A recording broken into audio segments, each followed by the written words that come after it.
about the new statewide provider portal.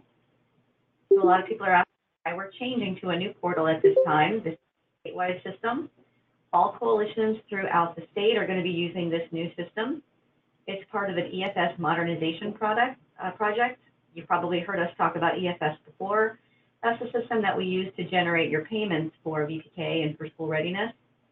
So the process is going to include all of those elements in one system. We're starting with your contracts this year, but shortly you will be able to do your attendance on the new statewide portal, and we'll be able to generate your payments through that system. The projected date for that to be completed is sometime in June. So our hope is that by July 1st, with the new program year, we will be using the new statewide portal for pretty much everything. The one part that's still in development is the ASQ portion. There will be more information coming as we're making decisions about how we're going to continue to collect your ASQ information. But for now, you're going to continue to use the current Blue Jean portal to record your ASQs. But for all contracts, we're going to go forward using the new system. So I'm going to go through a few different things with you today for the new system. I'm going to show you how to set up your account. I'm going to show you how to create your provider profile, which is the first step before you can do anything else. You're going to have to create a provider profile every single year. And then once we've created that profile, you're going to be able to create a school readiness contract and a VPK contract. I'm going to show you how you go through and do those. So when you get ready to use the portal for the first time, this is where you're going to go. It is providerservices.floridaearlylearning.com. providerservices.floridaearlylearning.com. The website is also in the email that was sent to you by your provider relations specialist. I'm going to close out of this screen because I'm going to be using a test. I'm going to enter fake data into a real site. So I'm going to give you one last second if you want to write it down. It's providerservices.floridaearlylearning.com. But again, that information should be in the email that was sent to you by your provider relations specialist as well. So I'm going to be in the test site that looks the same as the site that you're using. The first time you log on, you're either going to go over here where it says, click here to register a new provider account. If you've already done this step, then you would be over on the left where it says account information. But for our purposes today, we're going to create a brand new account.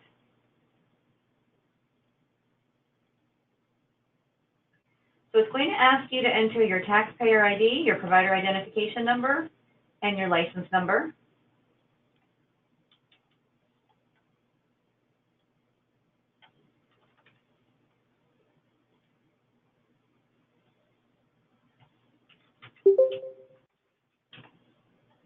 If you are a licensed exempt provider, then you're going to type the word exempt in. And it's searching for your information in the system, and a lot of you will come up. Much of your information has migrated over from the EFS system that we're currently using. If yours doesn't come up, as mine didn't, you just click OK, and it's going to let you enter your information. One of the biggest issues that we're finding with providers registering for new accounts is that a lot of you have allowed families to use your email address to assist them with registering for VPK or for the school readiness waiting list. This new system is connected to that system. So if your email address is in the system from a client, it's going to let you know that you're already in there. It's going to stop you at that point. So you have two choices. You can either contact your provider relations specialist to have them contact the state and get that email address for you to use, but that does obviously take a little time. If you want to move forward, choose a different email address. There will still be options for you to enter that old email address as a point of contact communications. So that might be the quicker way to go, but the choice is yours. If you want to have your current email address be your login information, you're going to contact your provider relations specialist and they can work on that for you. At the end of the session, I'm going to show you who your provider relations specialist is so you know who to contact. So I've entered my taxpayer ID information and my license status. And it's going to ask you for your business name.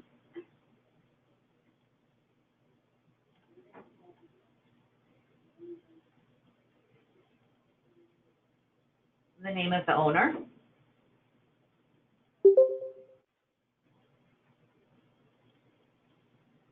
And your address. This is asking for your principal address, so if your business may have a different address than the actual school, it's looking for your ownership information at this point.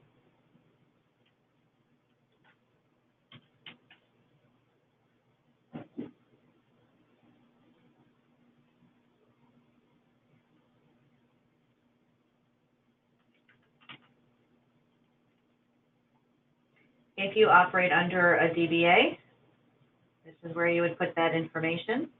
So maybe your corporate name is different from you're doing business as. This is where you're going to put it. Wants to know the type of provider you are, whether you're a center, a family child care home, a private or a public school. Your legal status, you're either going to be licensed or exempt. Here in Broward County, we don't have any registered child care, so you're either licensed or exempt. And we want a contact phone number for whomever you would want us to contact with questions about your center, your program, your attendance, your contracts, the main number. So more than likely that's going to be your business's number.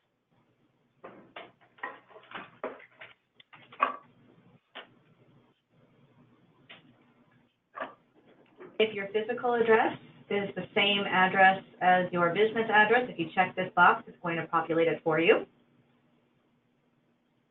You're going to choose the county that you're located in. And now we want the information on who's going to be the user logging into your account. Anything with a red asterisk means it's required for you to put in.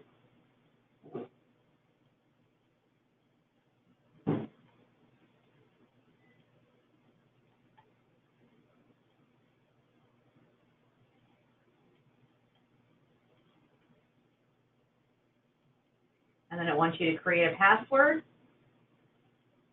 has to be at least 8 characters.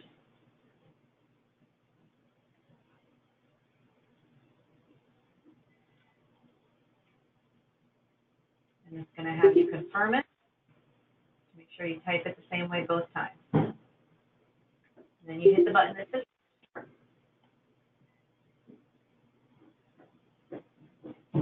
it's always going to want to standardize your address to the U.S. Postal Service address. If you don't agree with what they put in there, you can click no. If what they're putting is the same as what you put, just state it a little differently, you can click yes and apply, and it will accept it. And then you're going to get a message telling you that your request for activation has been sent to an administrator, us at the coalition.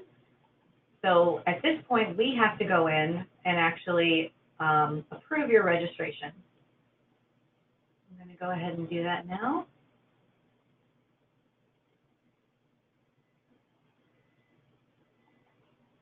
There's the account that I just created. Yep. I'm going to activate it. And now when I go back, I should be able to log in with the information that I just created.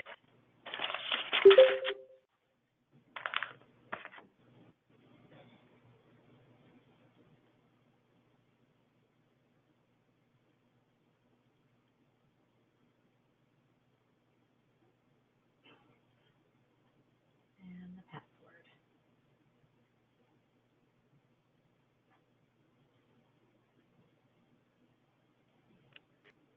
How long does it take for them to approve the registration? That's less than a day at this point.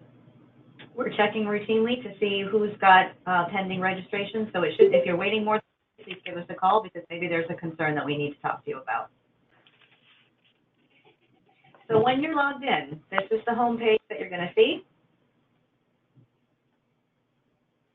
Over here, you've got a way to manage your site. So if you are an owner that has multiple locations under the same EIN number, this is where you would add additional sites. So you can have them all under one login. And then you can have users with different roles. This is where you would add different people who can manage the portal for you.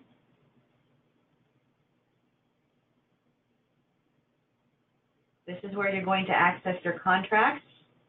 If you look now, it says no data available to display, because with this current system, we have to activate the contracts for you. They're not waiting for you until we go in and prepare them for you. Over here, you're going to see broadcast messages. This is where we would put messages that are for all providers to read. Where it says coalition messages, this is a message we would send to you individually. Down here, they've given you some frequently used links so you can quickly get to Bright Beginning, the training website, to the Readiness Rate website. And then over here, you see a summary of your information, your business name, your doing. This 4-digit provider ID is unfortunately good for none of these other websites over here. It's strictly for this portal. Probably you would use that if you were to call the help desk and needed assistance with your account. They would probably need to know your provider ID to be able to access that account and give you assistance. I'm going to pause for just a minute here and see if we have any questions, if anybody's put any questions in the chat box.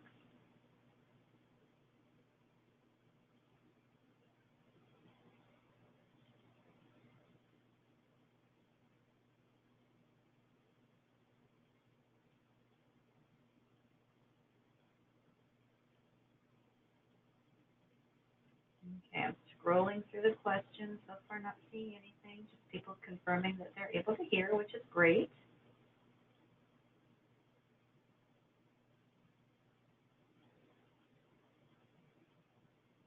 Okay, getting a question about when do contracts go in. So we still have some time before the contracts are due. We're going to talk about those deadlines at the end of the presentation. Right now, our priority is getting everybody ready for the site and completing their provider profiles, which is the first step. Those are due by February 23rd. So you've got a couple of weeks to complete this first step. And then we'll talk a little bit more about the deadlines for your actual contracts. Got another question about the registration, stopping them when they put in their email, their username. Again, that is probably because a parent was once allowed to use their email address to register for the waiting list or for VPK, and it's the same system.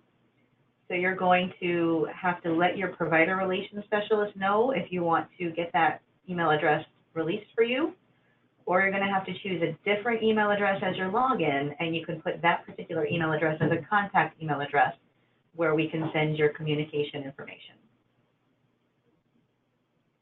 Was asked if the provider number will be sent after we register. Yes, the provider ID number here, this 4-digit ID number, is generated when we approve your registration. So you'll see it when you log in for the first time.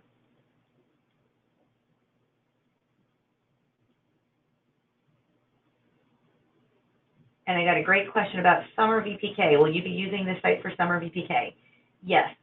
Summer VPK contracts are part of 1718, so it's going to be a little bit different process, but it will be done in this particular system. You likely received an email yesterday from your provider relations specialist asking if you're interested in doing Summer VPK, because as I mentioned, we have to initiate that contract for you, and we need to know who is interested in doing Summer VPK. But again, that contract for Summer VPK will be done in this new system.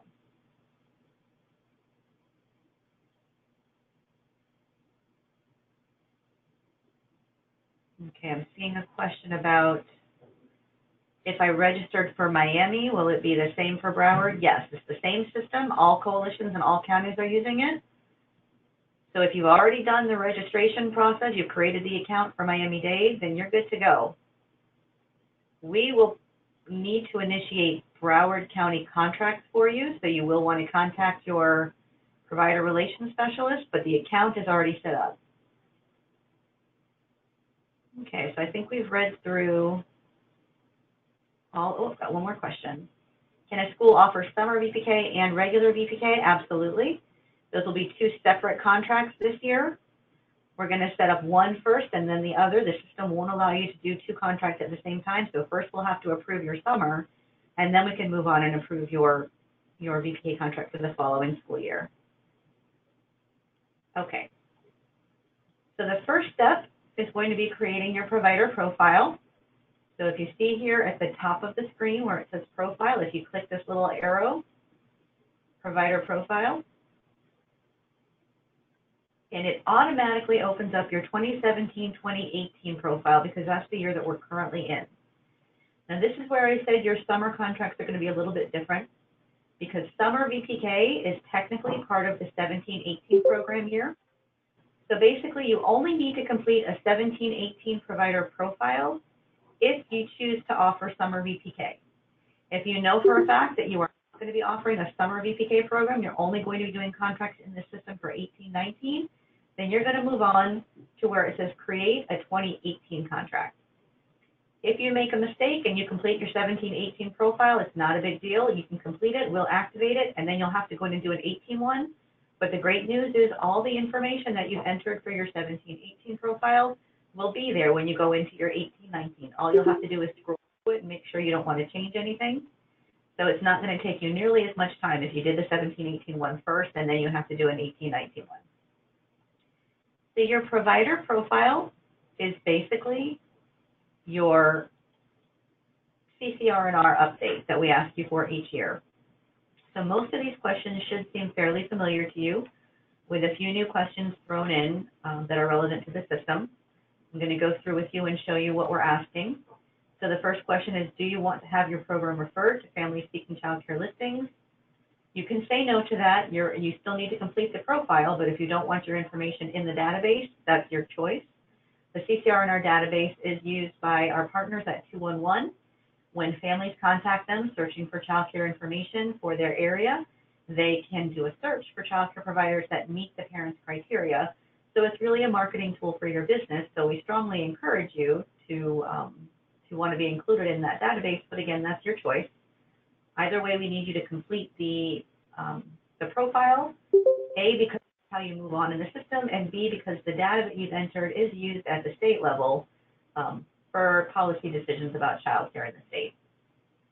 It's asking if you want to complete a school readiness contract, yes or no. And if you say yes, it's asking if you've had a health and safety inspection. Nobody in Broward County has had the health and safety inspection as yet. That system is getting ready to roll out from Broward County Child Care Licensing. Checking yes or no doesn't change anything. You can continue with the system. We will be reaching out to everybody that we need to do an inspection for, so you're there. It's going to ask you if you want to participate in a voluntary pre-K program, yes or no. And if you say yes, it's going to ask you if you wish to receive the VPK advance payment. It automatically defaults to no, but you can switch it to yes. And whatever you put here is going to show up on your contract. And unfortunately, if it's wrong on the contract, it can't be changed on the contract. It has to be changed on this profile. And the profile has to be approved or changed at the state level once it's been saved. So you want to give a lot of thought before you finalize this profile to make sure that everything contained in here is what you really want it to be. Asking if you want to complete a contract for local funding. This question really doesn't matter. We do have some local funding here. There's some county funding that assists families with special needs children, but we don't have a separate contract for that. As long as you have a school readiness contract, you're able to receive that local funding. You don't need to worry about that. It's asking if you're a Gold Seal provider. And if you select yes, it's going to ask you which Gold Seal accreditation do you have. Do you have it for birth to 5? Do you have it for school-age children only? Or do you have it for all ages? And anything with this little yellow symbol here means that the information that you enter is going to go somewhere else on your contract. So again, you want to make sure that you're putting the correct information, because otherwise it's going to delay the process on the road if the information is incorrect on the contract. It's going to ask if you're an accredited provider.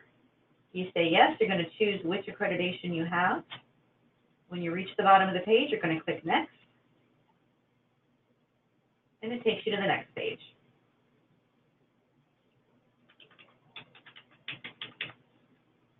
You want to make sure and complete any line that has the red asterisk.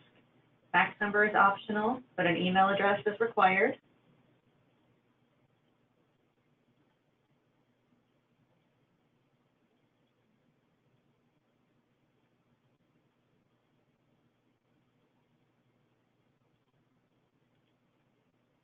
and it's already populated the information that you entered for your registration as far as your location. It's going to ask you for your director's name.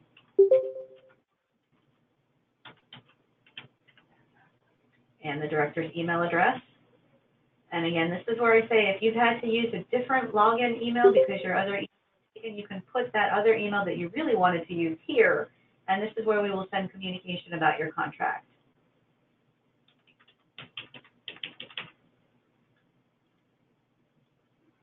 And we're going to ask, is your director an authorized contract rep? So if we call your center with questions or information about your contract and your director answers the phone, are we allowed to speak with them? Is your VPK director the same as the director you put above? If yes, then you check that box. It's going to pull that information right down for you. And again, is your VPK director an authorized contract rep? We've put our legal status here. It wants to know the details, so I said I was exempt. It's asking me for an expiration date and for the reason for exemption. And then the provider type. Are you a center? Are you a private school? I'm going to say center. You can add additional contacts. You can add a business manager. You can add a lead teacher, whomever it is that you want to be able to reach us about your contract. You can add that additional information in here. When you get to the bottom of the page, you're going to click next. And if everything was entered correctly, it will take you on to the next page. So now it wants to know the minimum ages of children that you care for. So again, remember that this is your general program information. This is not specific to the BTK program. This would be what ages do you care for in your center or in your home. Because this information is used, again, by 211 for families who are seeking child care in their area. Any schools that apply to you, you would check them off. So if you do before school or after school, you could check that off. If more than one applies to you, the drop-down box will let you pick as many as you want. This is a standard CCR in our question. They want to know what other services you offer in your program. Are you faith-based? Computer activities? Again, check as many as apply to you. You want to know the languages spoken by staff, the meals that you serve. Do you provide transportation services, yes or no? Are you near public transportation? Do you have a school bus? Are you within walking distance to a local school? Do you currently implement a character development program? Now remember that that is required for your school readiness program. So when you type in here what character development program you have, that is going to populate on your contract.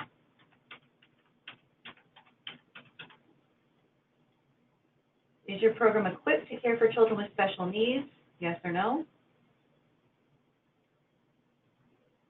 And if you say yes, they want to know what specific trainings or experience your staff have in caring for children with special needs. Is your facility wheelchair accessible? Does your program offer any services? Do you participate in the quality rating system? Are you not-for-profit? Yes or no? And are you a military child care program? Yes or no? Again, we're going to click next. And if everything is good, it lets you move on to the next page. Now it's going to ask you to select which curricula you use. Now this is a list of all the curricula that exist. That doesn't mean that these are all school readiness approved or VPK approved. It's simply a list of all the curricula that you could say you're using. Again, you can check off more than one. And it will highlight more of them. If you made a mistake and clicked the wrong one, click it again and it goes away. And what you check off on that screen will come up again later when you're creating your contracts. Now we're asking about what fees do you charge. This is separate from your rates. These are special fees. So maybe a registration fee, if you charge a fee for late payment, for meals or snacks, this is where you would put that information. You can use the arrow or you can type in. I'm going to put the frequency. So this is an annual fee and I charge it per family. Do you offer any family discounts? I think most providers offer some sort of a sibling discount. But that, you'll see there's no red asterisk there, so that's not a required field. If you don't have any family discounts, you can leave that blank. Again, we're going to hit next. And now you're being asked about your hours. Again, this is not your hours for the VPK program. This is the hours that your facility is actually open. So if you're open Monday, Wednesday, Thursday, Friday, it defaults to 6 a.m. to 6 p.m., but you can certainly change that. Open at 7.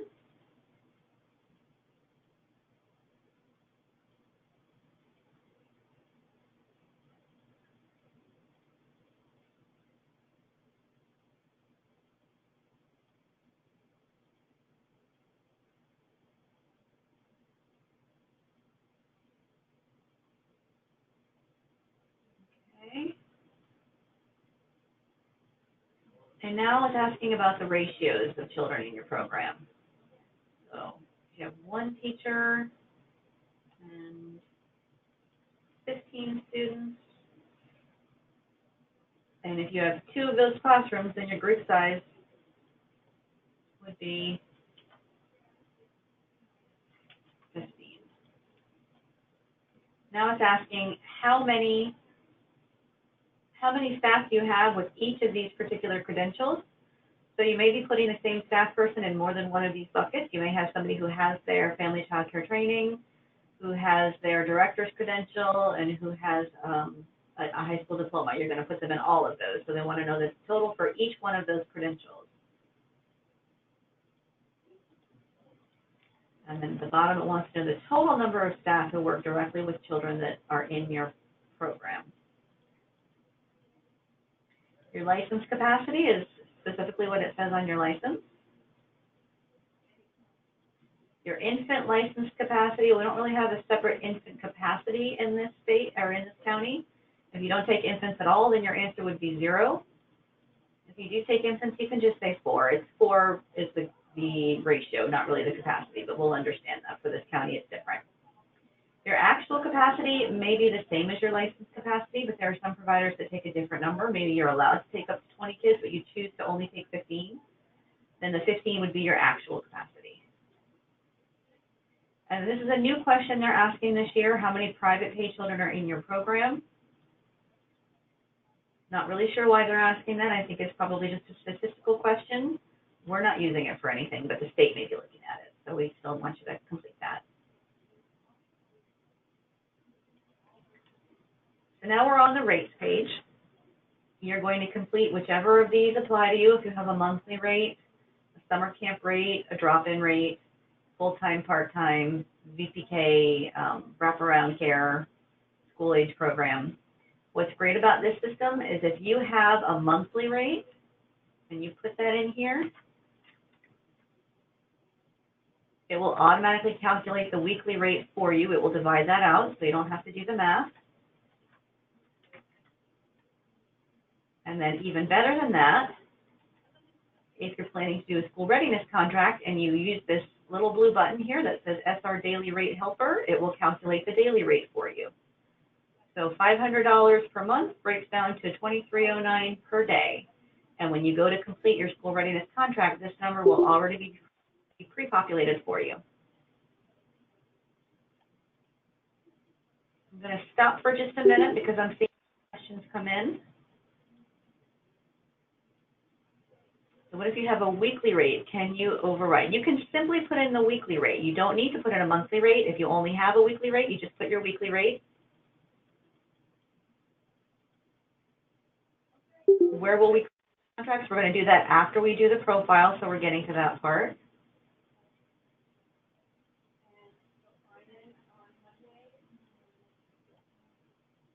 Okay, looks like all the questions we have so far. So now we're going to complete your calendar. Again, this is not your VPK calendar. See, it says closures calendar. This is where we want to know which days your center is closed and does not accept children at all. Now, I'm doing a 17-18 profile here, so I'm not going to go back and do months that are already passed. We'll start with February, and we're going to be closed on President's Day. Say we're closing for Memorial Day.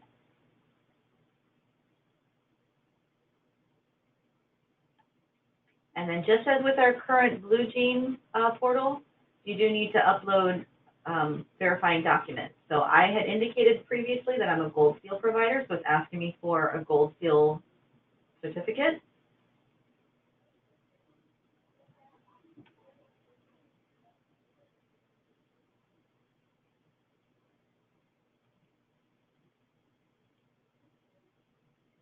And it's in there now. I could view it. I could delete it if I uploaded the wrong one. It is very important that you upload the documents before you save this this profile. As I said, if something is not complete on the profile, you won't be able to go back and fix it until we get the state to unlock it for you. Unfortunately, this is not a local system, so that does delay things. So you want to make sure and upload your documents before you complete it. Same thing with your certificate of accreditation.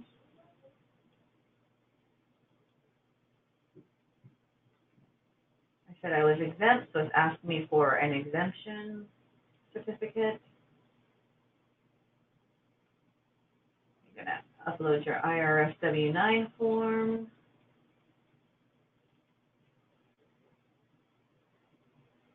Your liability insurance.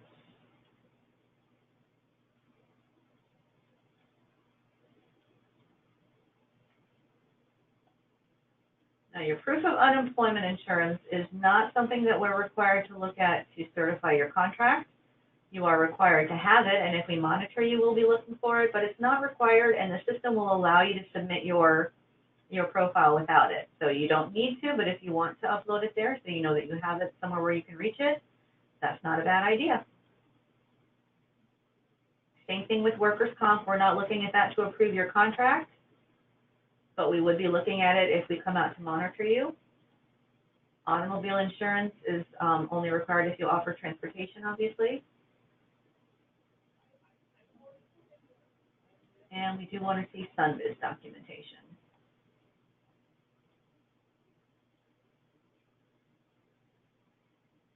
So now that I've uploaded all the documents that it's asking for, I'm going to click that next button. And this is the review page. So all the information that I've put in can be seen by clicking the plus button. It will open up each section. If there's red writing, that means there's something missing. So you can click where it says business, and it'll show you where the missing information is. So it's looking for details about the owner.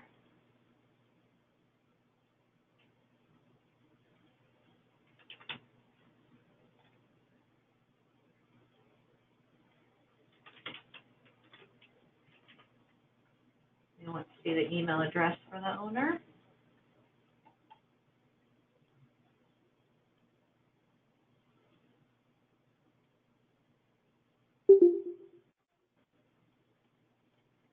Again, this is another place where you can add the email address that you want the contact information to, even if you weren't able to use it as your login information.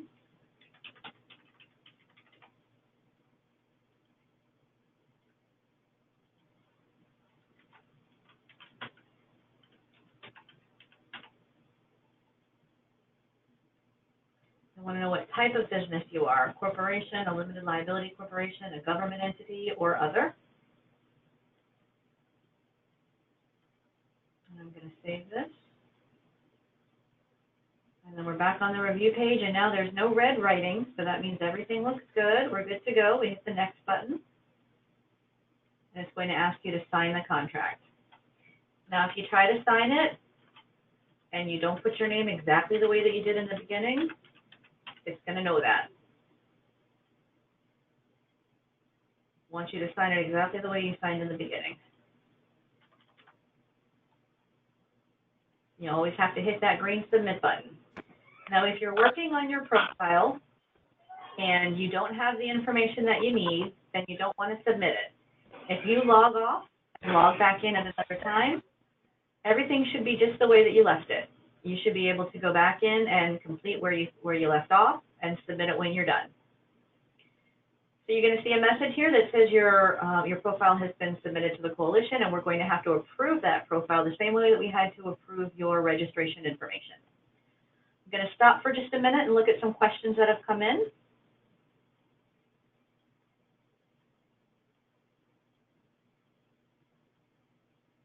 When entering the tax ID at the login, you're getting an error message.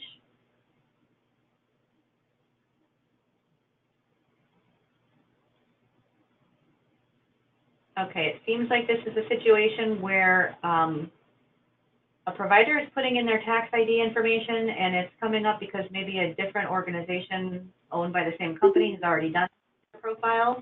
That would be a situation where you would all need to get together and add as additional sites. When they all have the same EIN number, you're going to be under the same umbrella. It's not going to allow multiple sites with the same EIN number. If you need assistance with that, you can contact your provider relations specialist and walk you through the process. But it's basically going to be a situation where you're all going to be able to log into the same account, but the user settings can be modified so that you can only see which site you are responsible for, if that's what you want to do. Another person asked if we're going to show how to submit the summer VPK contract. We sure are. That's the next thing we're going to do. Okay, so the profile has been submitted. So the coalition is going to go in and activate that profile.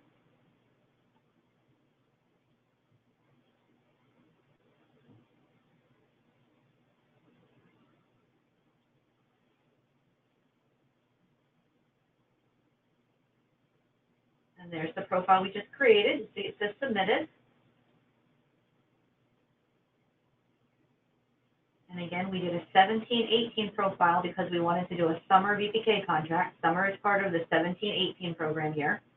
If you're planning to move straight to an 18-19 and not do summer, then you don't need to do a 17-18 profile. You can just do your 18-19.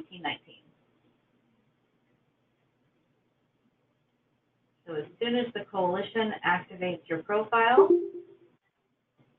they will initiate the contract for you.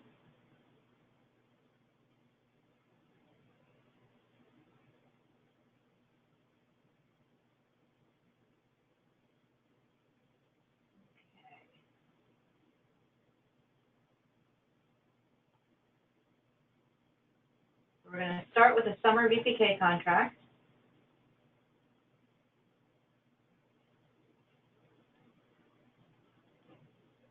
Summer VPK can't begin any earlier than May 1st, so we're always going to put that as a start date. That doesn't mean you need to begin your program on May 1st. It just can't be any earlier than that.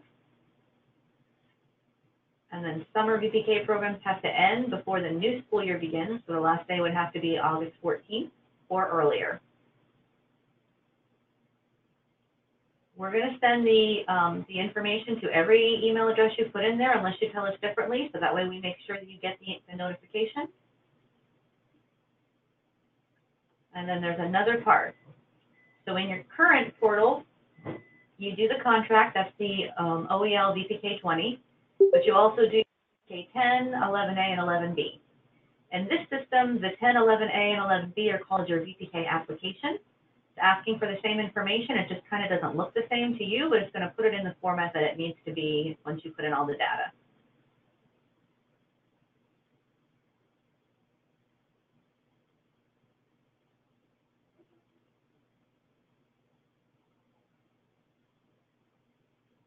So now a VPK contract and VPK application have both been initiated. When we go back to the home page, before when we clicked on the VPK provider application, it said there was no data to be found. Now you see both your VPK contract, the VPK 20, and your application, the 10, 11A, and 11B, and they've both been initiated for you to complete. We're going to start with the 10, 11A, and 11B, and we're going to do that by clicking the Edit button. Before we go forward, I'm seeing a few more questions come in, so I'm going to read through some of these questions real quickly. A church school not required to provide unemployment insurance. That is not one of the buckets that you're required to put a document in. If you are not legally required to have it, then you're fine. We're not going to be looking for it as long as we have documentation of your status that doesn't require you to have that. So starting last year, we were required to actually obtain a copy of your attendance policy for VPK. Your attendance policy can be whatever you choose it to be.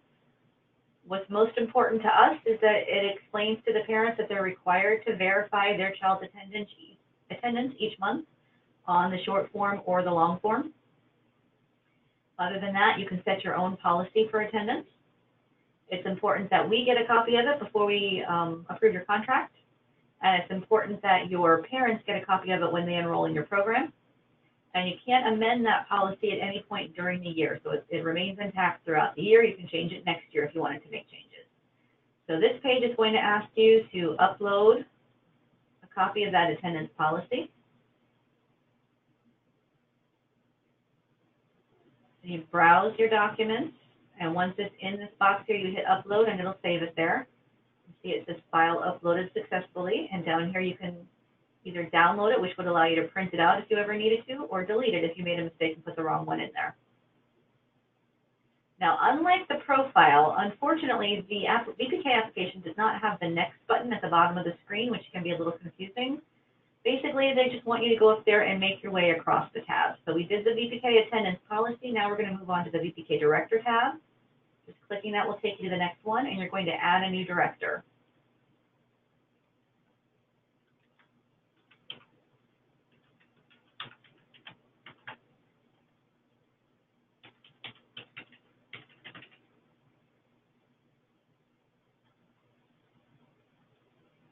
You're going to choose what type of director's credential they have, enter their certificate number. They want the issue date and the expiration date. And then when you hit save, it's going to create the space over here for you to upload the supporting documentation that you need for your director. You're going to click edit,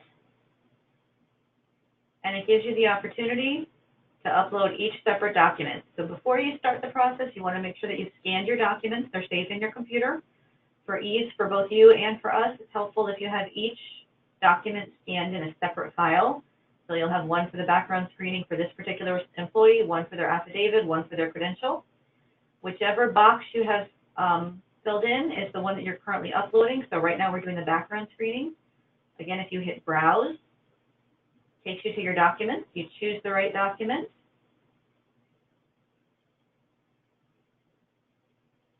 It wants you to put in the issue date. Then you're going to click on this other calendar and put in the expiration date, and then hit the upload button. Oh, it didn't work. I think I picked a bad file.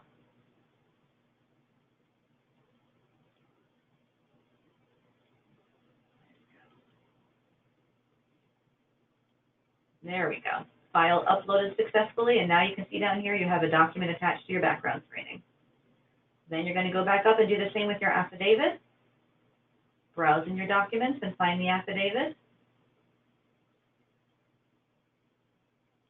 Put in the issue date. Put in the expiration date. Upload, and now you've got an affidavit document. And then your credential. I'm going to browse and find the right credential.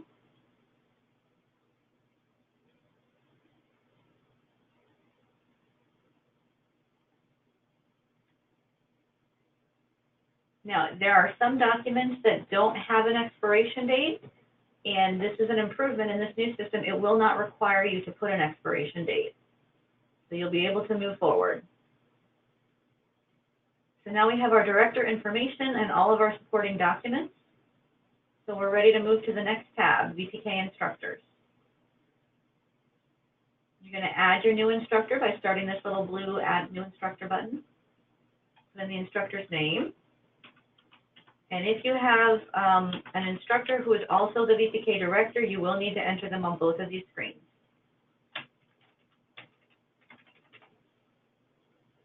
You're going to choose their highest degree.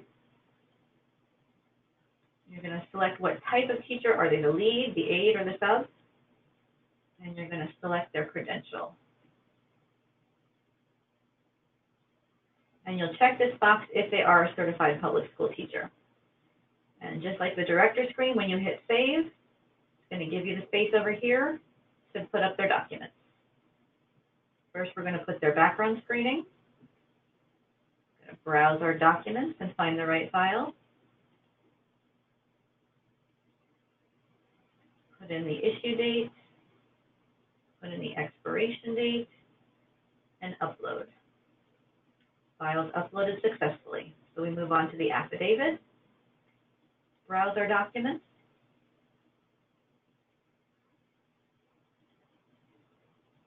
put in the issue date, put in the expiration date, upload. So now we have our background screening and our affidavit. We move on to the credential, browse our documents and find the right one.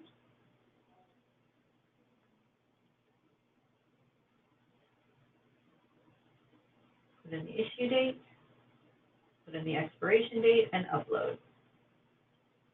So now we've got our background screening, our affidavit, and our credentials all in there. I'm going to pause for just a minute before we go onto the calendar and see if we've got any new questions. What if a current VPK teacher changes her name? What name do we use if documents are under the former name? We need to see matching information. So whatever is on the documents is what we need to see. So you're going to type it in the way it's written on the documents until she changes her name on those documents. Okay, how do we get to the VPK contract? Okay, I'm going to go back and show you that. I'm going to show you that when we get to the end because I want to go through all the tabs, and then I'll go back and show you how we got there. The VPK contract is for 300 hours. What is your suggested time frame to complete the program? Well, we're going to go through the calendar, and that's going to show you exactly how you can do that. Okay, I think those are all the questions we had for the moment. Oh, there we go. Okay, so we're going to move on to your VPK calendar. Just how we hit the button to add a new director and add a new instructor, we're going to add a new calendar. Most providers we find use one calendar. All their classes are at the same schedule, but not all of them. So you do have the option to create multiple calendars. So that's why they give you the option to name them. The ID is automatically going to go alphabetically, so your first one would be A, and then the next one would be B. But you can give yours a name. So maybe this is your Monday to Friday class.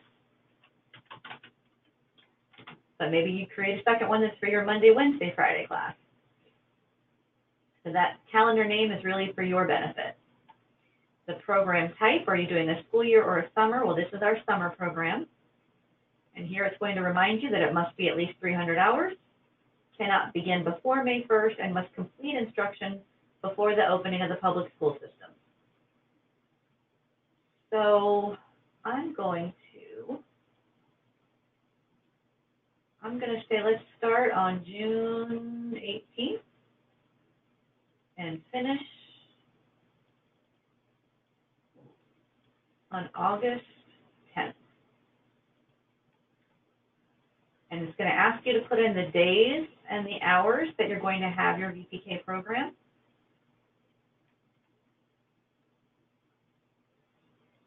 This clock is a little bit cumbersome.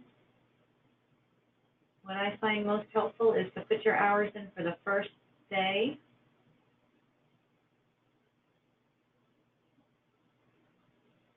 And then you can copy and paste it.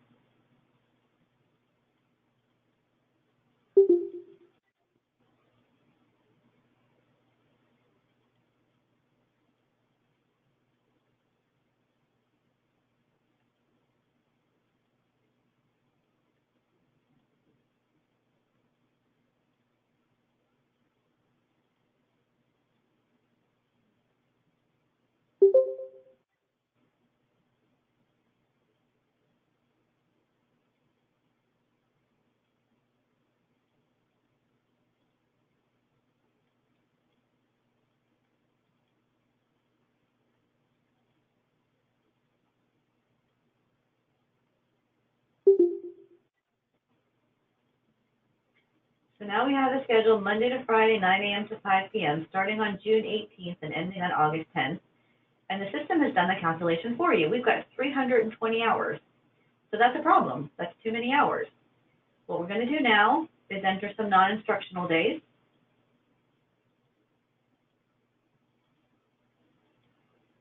So most providers are going to be closed on the 4th of July. So I'm going to click on that date. And clicking on a date on the calendar will bring this box up. And you're going to tell it either this is your non-instructional day or this is your instructional day exception. The exceptions usually happen when you have maybe an odd number of hours that you're doing the program. Maybe you're doing it for 6.25 hours a day, so it doesn't divide evenly by the number of hours your program needs to have. Usually that means your last day is going to be a little bit shorter than your other days. That would be an instructional day exception. Any day that's a different number of hours than your typical day. Most of the time you're going to use this box for your non-instructional days. I'm going to ask you, why are you having a non-instruction day? That, again, is really more for your benefit than anything else. You're allowed to have an non-instructional day for any reason you choose. And when I click Update, it's going to take those hours off the calendar. So now we're down to 312 hours. So maybe we're going to change our mind and end a day earlier. Maybe we're going to end 2 days earlier. Okay, actually that's too short, so let's do that one. And this will be a situation where our last day would need to be a different number of hours. So if our last day is the 9th, this is going to be an instructional day exception. We only need 4 hours on that day. So on that day, we will go from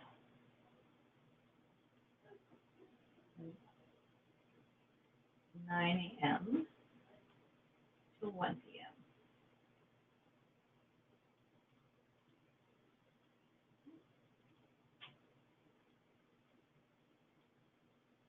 And the reason, last day.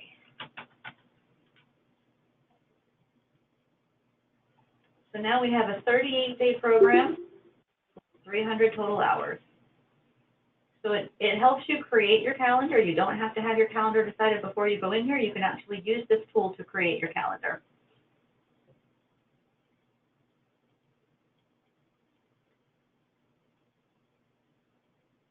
Okay. So next you're going to create the actual classes. Again, you're going to hit the start by hitting the button that says add a new class. This page is a little tricky because you would assume that you're going to start at the top, but until you select which calendar, it's not going to let you do that. So you come here to where it says select class calendar.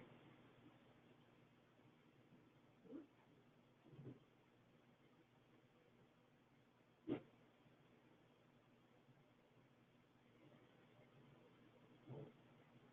a minute.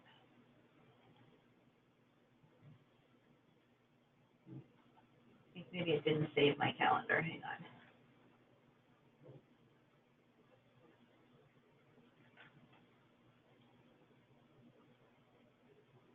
Uh-oh.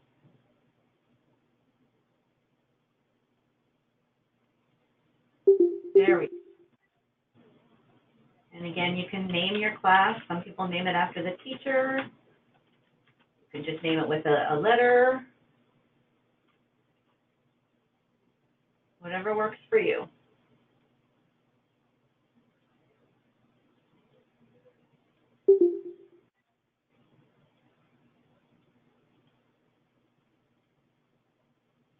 When you've completed the details, you're going to click Save.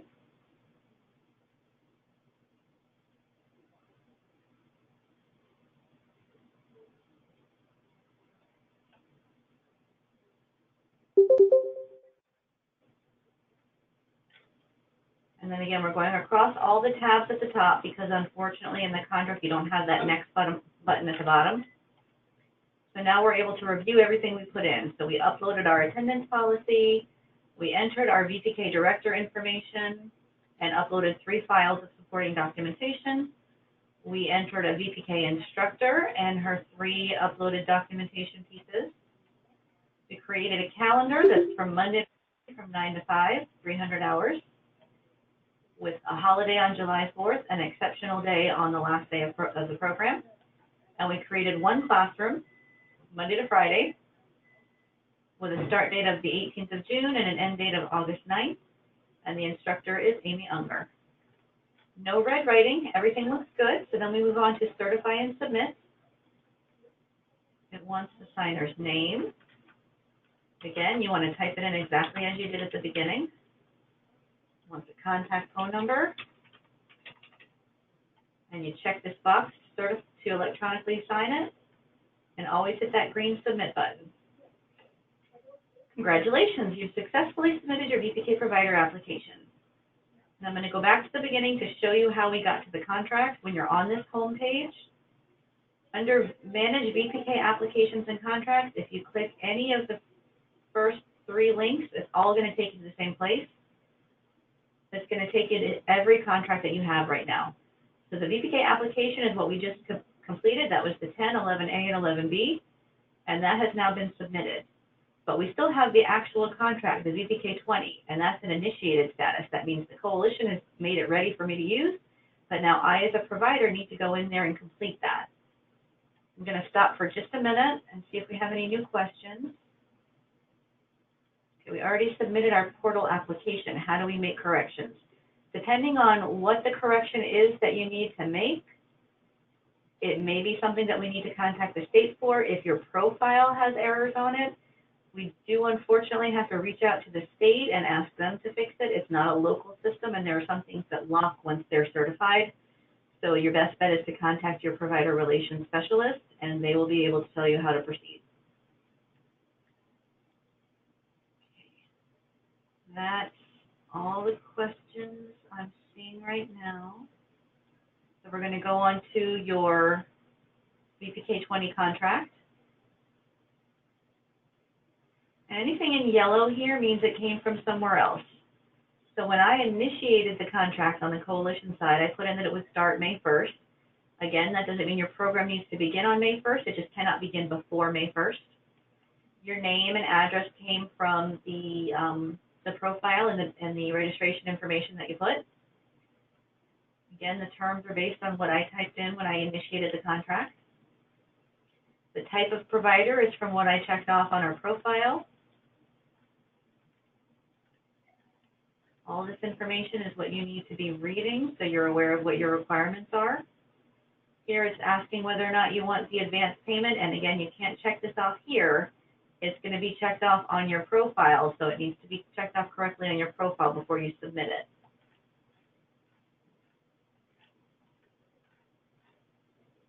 When you're ready to actually submit the contract, you're going to click the button that says by electronic signature, and it wants the title of the signator because you've already put in your name. It just wants to know what your title is. Are you the manager? Are you the owner? Are you the director? And you click yes to confirm your signature, and it automatically puts in your name with the title that you've just selected. If you're a location that has multiple sites, this system does allow for one contract. That would require that some of the information be exactly the same for each site, though. So if you have different information, it may not be an option for you. The due process procedures are important for you to read. This is the attachment for private providers, and again, it's more information about your requirements as a private provider. It tells you that you have to have the liability insurance, the workers' comp, those kind of things. And now we're at the end. So again, putting in your full name, you're putting in your title, and you're certifying your signature and hit submit. And it's been sent to the ELC for processing.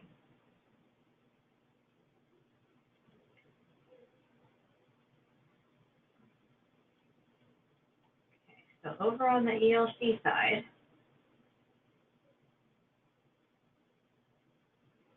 those contracts have now been submitted. So the coalition is going to change the status of the contract. They're going to review all of your documents, of course, and make sure that the teachers and the directors have the requirements that they need. Once everything has been verified, your provider relations specialist will put it in reviewed status.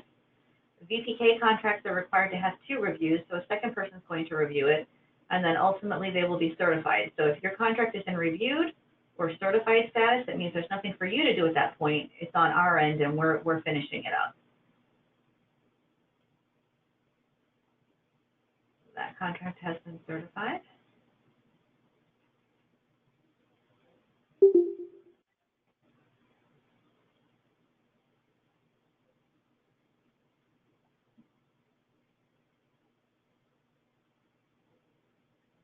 Now you see the VPK contract has been certified. The VPK application isn't submitted. I'm going to go and approve that one.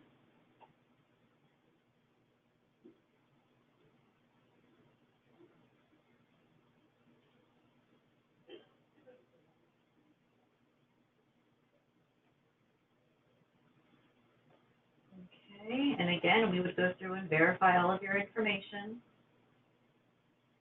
Everything is on the review page.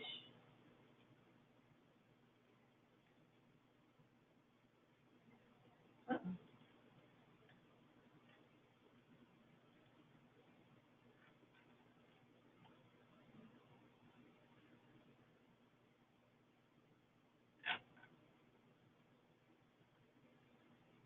Seems like there's a glitch on our end here. I can't go ahead and search. Oh, wait a minute.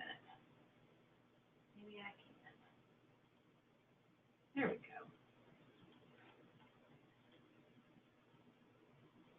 There we go. So now, you as a provider are going to see the status of your contracts change. And again, you get to your contracts by clicking, you can either click your VPK provider application or your SR provider contract. Both of those links will take you to the same place. All of your contracts are in one place.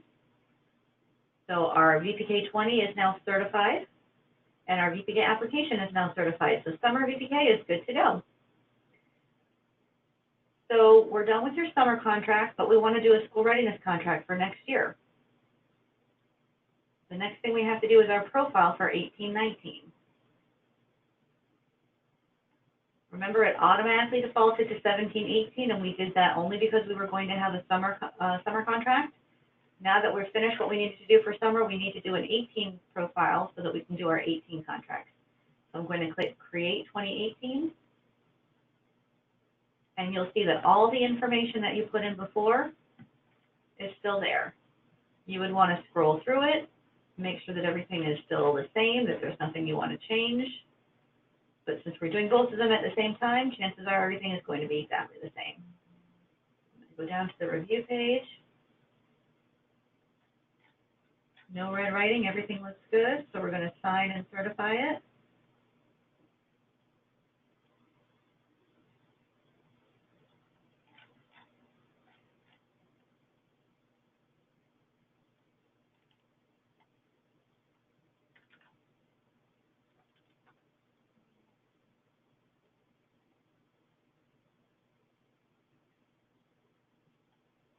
So just as we did the first time, once you submit a profile, your coalition member has to go in and approve that for you. So when I look in submitted profiles, there it is. I'm going to go ahead and activate that.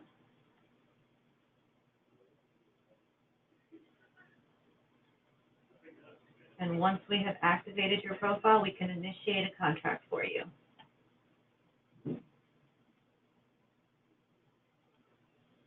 So again, based on the fact that on the profile you checked off that you wanted to do a school readiness contract, we're going to know to initiate that contract for you.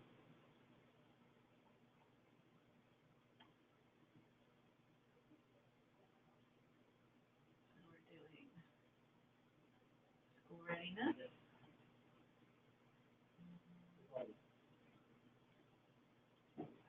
And the new school readiness year starts on July 1st. And ends at the end of the fiscal year, which is June 30th of next year. We're indicating that the provider does the screenings. That's going to pop up on the contract. And again, this is who we're going to notify when there's a change to your contract.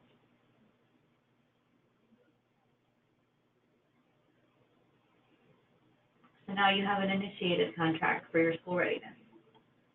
So going back to the profile, and once more, either clicking on your VPK provider application or your SR provider contract will take you to the same place. You can see all of your contracts. So our VPK contract is certified, our VPK application is certified. Now we're working on our SR20 contract, our school readiness contract. So we're going to click Edit.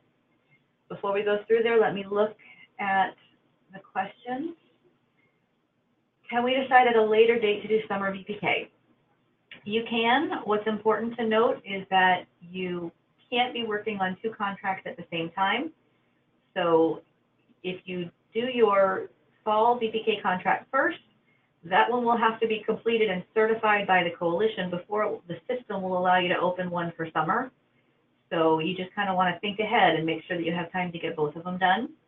The deadline to decide you're going to do summer VPK is March 30th, I believe, end of March, just so that we have enough time to process them in case there are any programs that want to begin early, because they can begin as early as May 1st. So keep that deadline in mind. For the new school year, the process to register won't be up and running until July 1st. No. The program will begin on July 1st. You can start registering, start completing your contracts right away. As soon as we approve your profile, we will initiate that contract and you can get started. The deadlines for you to submit are actually much earlier than that. They're in April. I'm going to show you all the specific deadlines when we're done.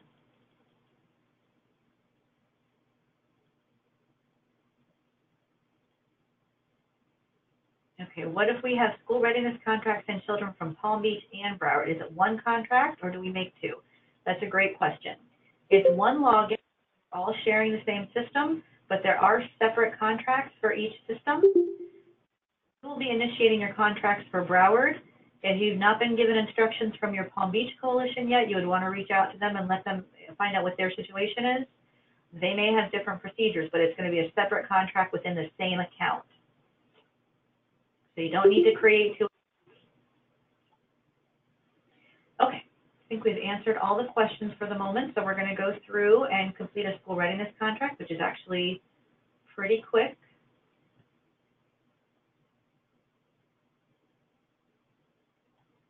Okay. So again, it's just asking us for contact information.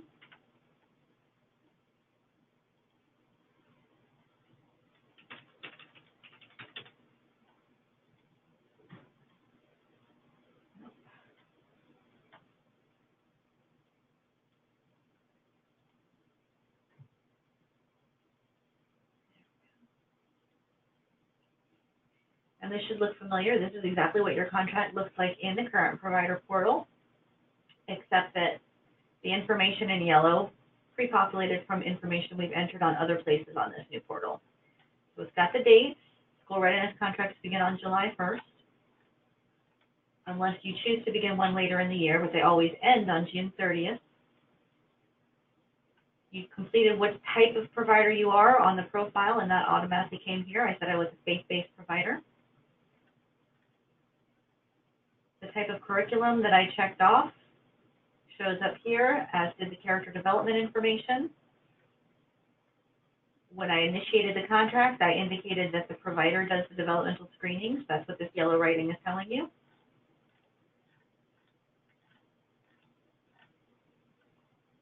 Here in Broward, you're allowed to take up to 12 paid holidays with school readiness, and we don't tell you which 12 they are. You're going to be able to put them on your calendar at the end.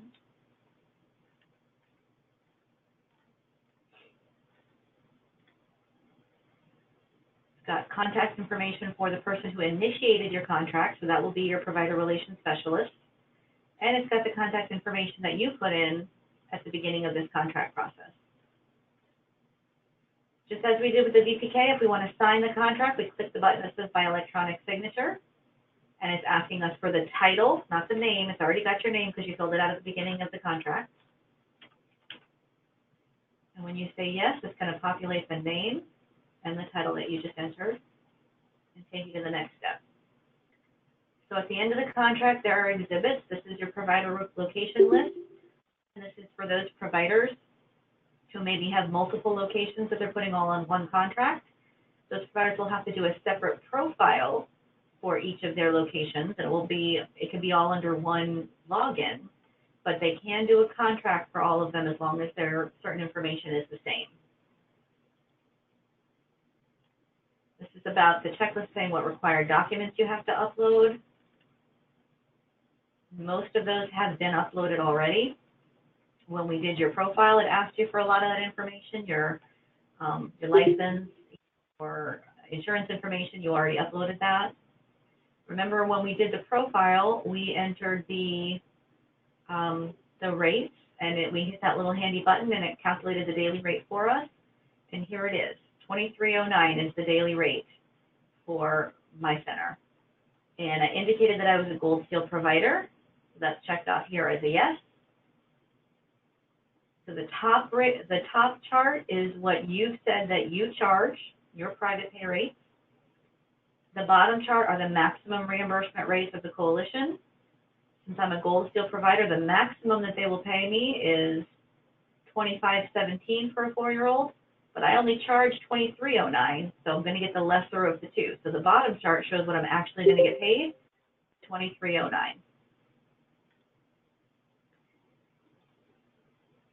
Now it's asking you to choose your holidays.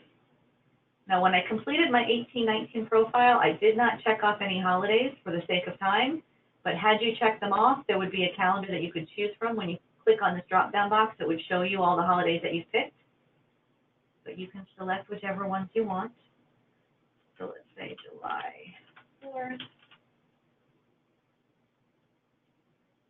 Oh, it's not going to let me because I didn't put closures in. All right. And as I said, if you don't do something on your profile, it can't be fixed easily. It has to be fixed at the state. So this is a perfect example of why you want to make super sure you're very careful when you complete your profile, because I can't go back and change this now. There would have to be state intervention, and we'd have to go back into it later, which would cause a little bit of a delay.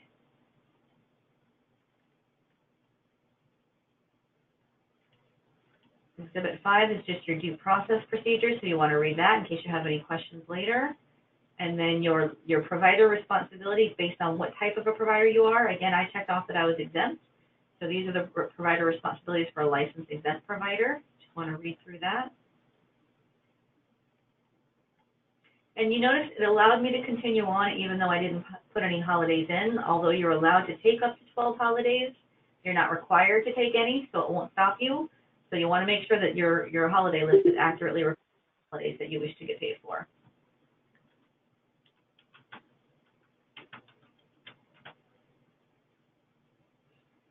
Again, it's asking for the title.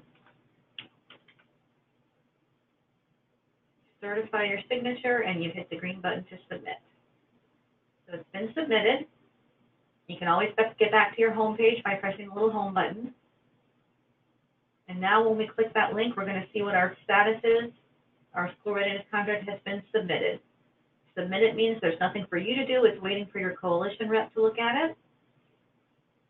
So now I'm going to log in as the provider or the coalition rep.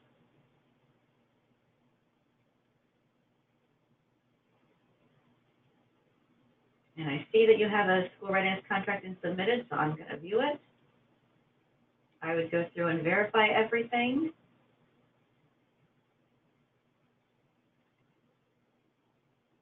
I'm going to make that certified. And save it. Now when you look at yours again, the status now says certified. So it's very important that you make a habit of looking at your status and being aware of what the status is. That way you always know where you stand. I mentioned that most of the documents that we need for your school readiness you would have already uploaded when you did the profile, but there's one exception to that. It does not require you to upload a copy of your private rate sheet, but we still need that. So if you click on Documents at the top, it'll take you to a document library similar to what we have in the Blue Jean portal that we use now, and you will see a bucket that says Provider Public Rate Sheet. So this is your flyer that you would give to any parent that's visiting your center and wants to know what you charge. You're going to upload a new file. If it's not there when we go to review it, we're going to have to contact you and get you to upload it. It's going to delay the process. So that's one thing you want to make a note to remember, because unfortunately there's nothing in the system that reminds you to do that. I'm going to upload a file.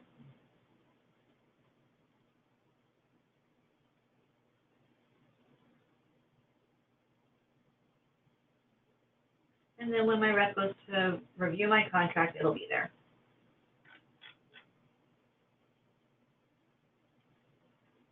So that's a summary of how you're going to complete your contract.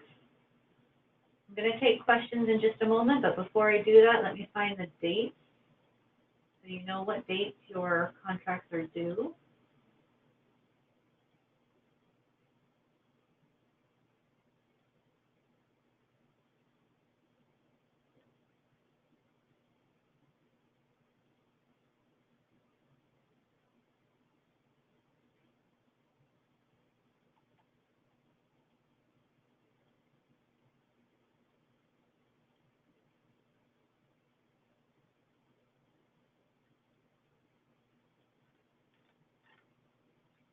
So by February 23rd, we want all providers to have created their account and completed their provider profiles, because nothing else can happen until you do that part.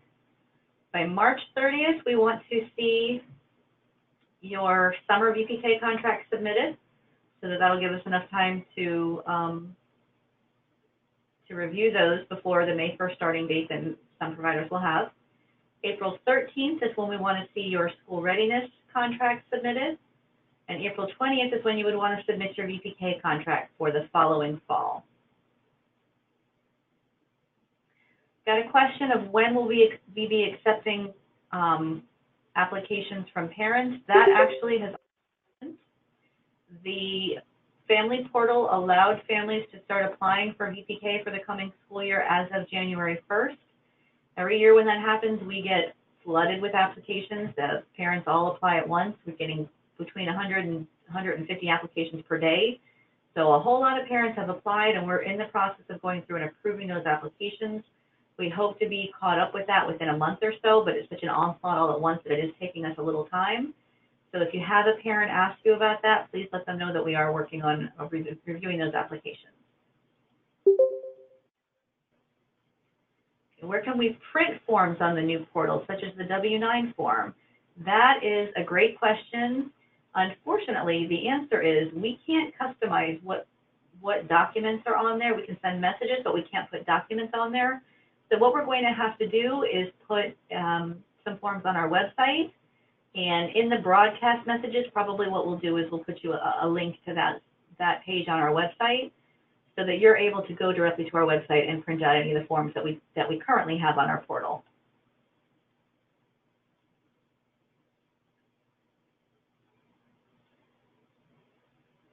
Okay. So I'm going to unmute, so if we have any additional questions, we can all hear them. I'm going to stop the recording of the webinar at this point. So if anybody wants to see this information again, it will be posted on our current portal shortly. You'll be able to rewatch it if you have any questions, okay? Give me just 1 second.